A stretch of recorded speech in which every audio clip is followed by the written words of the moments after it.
ये कहानी है रौनकपुर गांव की, जिसमें एक गरीब किसान रंजीत अपनी माँ के साथ रहता था। रंजीत बड़ा ही मेहनती था। वह अपने गांव और अपने खेतों के लिए जान छिड़कता था, लेकिन उसके नसीब में सिर्फ दुख ही दुख था। वह दिन रात खेतों में काम करता, जब जाकर उसको 2 वक्त का खाना नसीब होता था। रंजीत बेटा, आज भी खेत जाएगा ना? हाँ माँ, जाना तो पड़ेगा। जब तक खेत में जान है मैं भी हार नहीं मानूंगा। पर पानी के बिना फसल कैसे? बस काश बारिश हो जाए। गांव में कई महीने से पानी नहीं बरसा था। खेत सूख चुके थे, नदियाँ खाली थी और कुएं का पानी भी अब सिर्फ एक गीली परत बनकर रह गया था। लेकिन रंजीत के दिल में अब भी उम्मीद की एक नमी बाकी थी।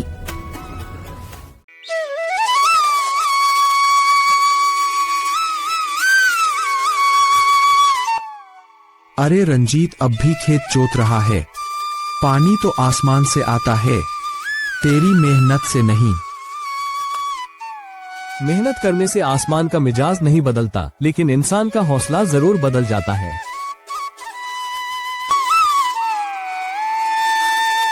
गांव के लोग रंजीत को पागल कहते, पर उसके लिए ये खेत सिर्फ मिट्टी नहीं था, ये उसके पिता की आखिरी निशानी थी, जिसे वो किसी भी हालत में बचाना चाहता था।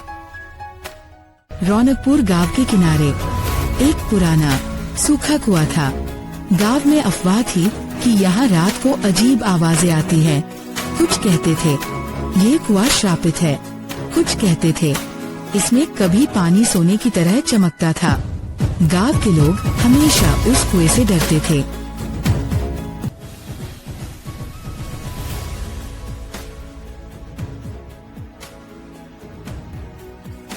काका, सुना है इस कुएं में कभी बहुत पानी था और उसमें से सोने की चमक भी दिखी थी।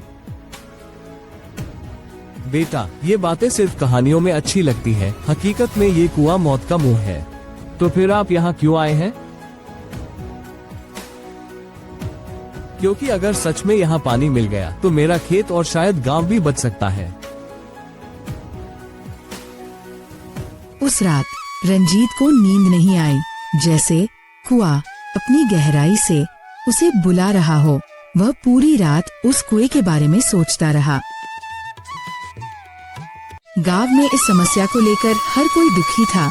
गांव के लोग एक साथ इकट्ठा होकर गांव के चौधरी के पास जाते हैं और अपनी समस्या चौधरी को हल करने के लिए बताते हैं। सरकार को कई बार कहा मदद भेजने को, पर कोई जवाब नहीं आया और ना ही कोई मदद आई। पता नहीं सरकार से कब मदद मिलेगी, हमें ही कुछ करना होगा।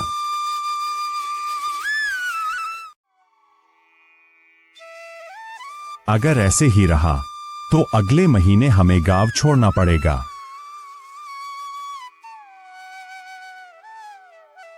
या फिर रंजीत से कहो, वो अपने कुएं में सोना ढूंढ लेगा।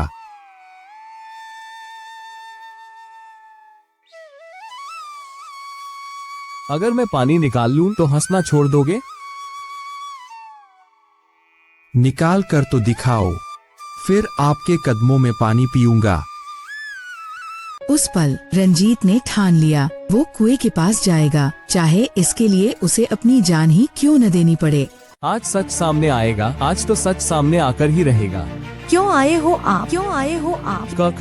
कौन कौन? जिस पानी को आप ढूंढ रहे हो उसकी कीमत आपकी जान है। अगर मेरी जान से गांव का पेट भर सकता है तो मुझे आपका ये सौदा मंजूर है। ये चमक कैसी है? ये क्या है? आपके खेत की आखिरी उम्मीद, लेकिन इसे खोलने के लिए आपको अपनी सबसे बड़ी चीज देनी होगी। मैं क्या दे सकता हूँ? मेरे पास तो कुछ भी नहीं है आपको देने के लिए। आपकी कसम, आपकी जिंदगी। अगर मेरी मौत गांव को जिंदा कर सकती है तो मैं तैयार हूँ आपको देने के लिए।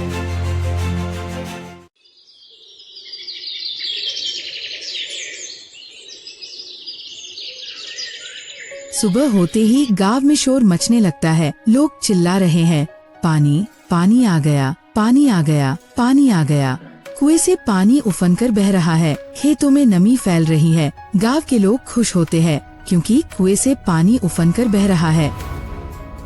ये कैसे हुआ? रंजीत कहाँ है? कहाँ है रंजीत? रंजीत, रंजीत, रंजीत। मैंने रात को उनको कुएं की तरफ जाते देखा था। मेरा बेटा खेत बचा गया, लेकिन खुद चला गया।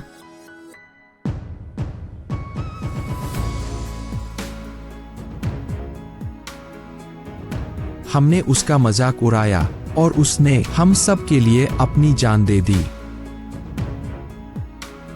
कभी कभी सबसे बड़ा धन सोना चांदी नहीं, बल्कि दूसरों के लिए अपना सब कुछ दे देना होता है।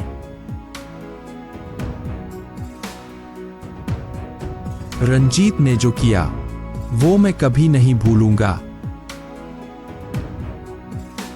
काका ने कहा था, मेहनत से आसमान का मिजाज नहीं बदलता, लेकिन इंसान का हौसला जरूर बदलता है। रंजीत की कहानी गांव के बच्चों को सुनाई जाती है ताकि वे जान सकें कि कुर्बानी का मतलब क्या होता है। उसकी अंतिम बूंद की कसम ने साबित कर दिया कि इंसान तब तक जिंदा है जब तक वो किसी और के लिए जी रहा है।